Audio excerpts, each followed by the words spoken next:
Превратности быта не в помеха творчеству. Несмотря на грандиозный ремонт в драмтеатре, актеры национальной труппы готовят сразу 3 премьеры. Это совершенно разные спектакли: и мировая классика, и произведения хакасского автора. Что еще ждет зрителей, в репортаже Марины Канадаковой. Нет, конечно. Да поздно, потому что... Слушайте, вы вообще в курсе, что мне за полгода звонят? Ну, как минимум, за 2 месяца и бронируют. Кемнин?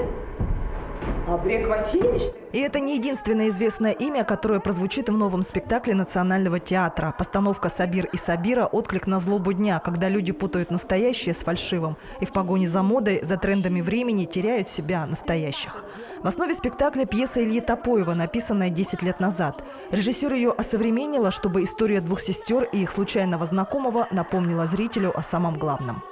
Часто люди друг друга не слышат, да, и как услышать друг друга и найти свой путь и идти по нему туда, куда нужно идти.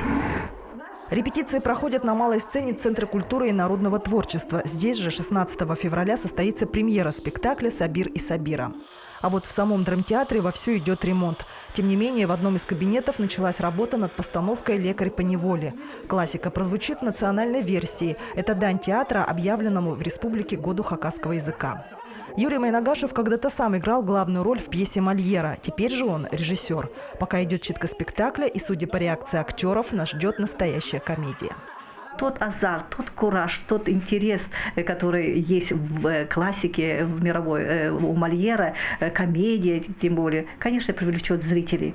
Мне нужен ты, и ты сделаешь то, что мне нужно.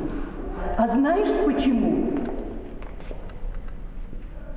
Потому что у меня 3 детей.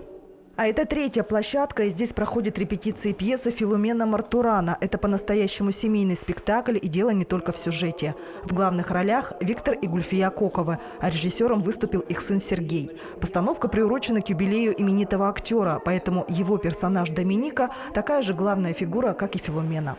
Эгоист, не замечающий главного человека в своей жизни, такую роль Виктору Кокову играть еще не приходилось. Тема, вот, допустим, мужчины и женщины вообще в нашей жизни и семьи – это, наверное, самая главная тема у человека. Поэтому весь сюжет, в общем-то, пронизан вот этим пониманием, непониманием друг друга. Премьера спектакля Филумена Мартурана состоится 25 и 26 марта в Центре культуры и народного творчества. Обе сцены драмтеатра закрыты на ремонт. Малая откроется только после марта, большая – в сентябре. Марина Канадакова, Сергей Казьмин, Вести Хакасия.